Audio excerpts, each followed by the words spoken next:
Hello again, I'm Stephen Jerome, and I'm going to continue reading from my third novel, The London Year. This is part 88. Gracie called to set up another night out with Sebastian. It was all routine by now, usually a 2 or 3 day notice. He'd pick me up in front of the flat, prompt as ever, ask about my day. There was always one anecdote or another to tell. Harrods was all about stories. Sebastian enjoyed my little observations. He said it was what made me a good photographer. But he rarely lifted the curtain on his own business dealings, speaking only in the broadest generalities. Still, over time, one catches on. I was never privy to the details that were no doubt swirling behind the scenes. The game was as murky as the end game, but by now I'd met the players, could even put names to faces. A cold lot, I decided, almost bloodless despite the social niceties. Sadly, I realized Gracie was becoming one of those. Our dealings had become brittle. Just the facts. She and Tess were becoming strained as well. Tess didn't withhold her mistrust about Sebastian. Instead of considering this as a friend's cautionary words, Gracie took umbrage and became suspicious of the accuser. She knew Tess was getting my side of the story too, which in Gracie's eyes probably meant we were both loose threads she needed to keep an eye on. None of this was clear until the night Sebastian asked me about Tess, which he never did. Then I knew Gracie had been talking. I told him Tess was happy for me, meaning the opportunities, the extra dough. But how does she feel about me? Sebastian asked point blank. I was taken off guard. First of all, there were no discouraging words about Sebastian anywhere. Who were Tess and me to start dissing? She likes you, I said. Sebastian chuckled. I suspect otherwise. She's a shrink. Everyone's under the microscope. Shrinks keep secrets, he said. So do big-time fashion models, I countered. There was a momentary pause until Sebastian said, You've been loyal, Terry. I appreciate that. Hold on, loyal? I'd never thought about our relationship in quite those terms. I was his trusty personal photographer. We were teammates. It's true I didn't gossip, and I know Sebastian was glad about that. But talk of loyalty, coming at that moment, sounded vaguely like a threat. Was he threatening Tess as well? Before I had time to weigh the nuances further, he said, Just do your job. I'm at your service, I replied. Then he looked at me and smiled, such a beautiful smile, perfect smile, but his eyes were as unrevealing as a shark's. It turned out for Tess that Blanche was the perfect flatmate because she was hardly ever there.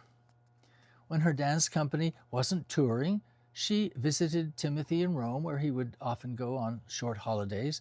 It was reported that he had 2 large rooms in a stunning palazzo owned by the family of a friend he knew from Oxford. Well, of course he did.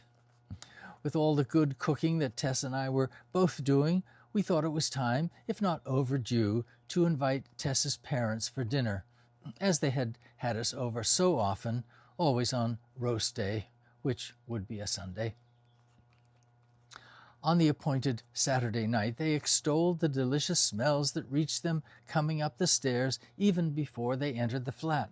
Their tone changed slightly when they learned what I was cooking.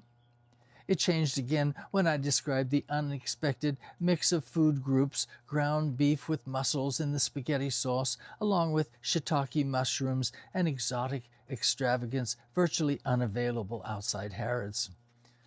For dessert, we served my favorite frosted food offerings, profiteroles. From Italy, as I would tell my customers, these were served, per instructions, warmed from the frozen, so the whipped cream inside the pastry balls was soft and the chocolate sauce on top dripped down seductively. I regaled Mr. and Mrs. Greenwald with stories about Harrods. I think I even made frozen food sound glamorous. This alongside my second job as the personal photographer of a famous model. The way I went on, it almost seemed I was too suited for the job. All of it was a world away from anything they'd ever experienced. By the time I got over myself to see me from their angle, it was too late.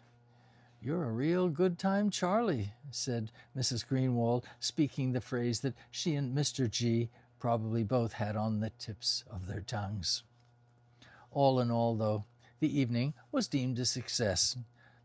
So successful, in fact, it led to us extending another dinner invitation several weeks later, this time venturing out to a restaurant Sebastian had recommended. Mr. and Mrs. Greenwald picked us up at Tess's flat. We piled into the back seat. 2 minutes later, we'd barely reached Notting Hill High Street when I realized I'd left my wallet on Tess's bed. A quiet panic hit me, but I put it aside once we were seated in the sleekly modern dining room with its white marble surfaces, trendy clientele, and beautiful wait staff. The Greenwalds look decidedly out of place. Sebastian and I rarely had proper sit-down dinners, but when we did, he always suggested I try something unusual, abalone or goose, say, if it was on the menu, because if you're going to have it somewhere, it might as well be in the hands of a good chef. That seemed like good advice on this night, too. The house specialty was steak. I decided to order it prepared in a way I'd never had it before, rare, to see how that was supposed to be done rather than the medium I might have ordinarily ordered. When the plate arrived, my steak was already sitting in a pool of crimson brine. Blood oozed out when I punctured it with my knife and fork. Tess looked doubtfully at it, then at me, but it was too late to back down now. I ground what flesh I could out of each bloody, uncooked mouthful, then had to put the half-masticated remains on my plate. I couldn't swallow any of it. The mash piled up. It reminded me of a Francis Bacon painting. When I dared to meet eyes with my dinner companions, I saw them, even Tess, quietly appalled. Once the main course concluded, not a moment too soon, replaced by a light sorbet for dessert, my panic from earlier began to rise. Coffee was served and the conversation dragged. It became clear that since I had suggested the restaurant, and by my own account was in the money for all my incredibly cool nights out with famous celebrities, that it was my turn to repay Mr. and Mrs. for all their generous in-home hospitality. How could I say in so many words that, oops, I left my wallet at home? How weak would that have sounded?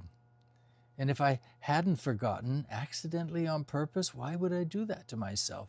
I would have been pleased to pay the bill, especially after the awkward stalling suggested there might be a question of who should pony up.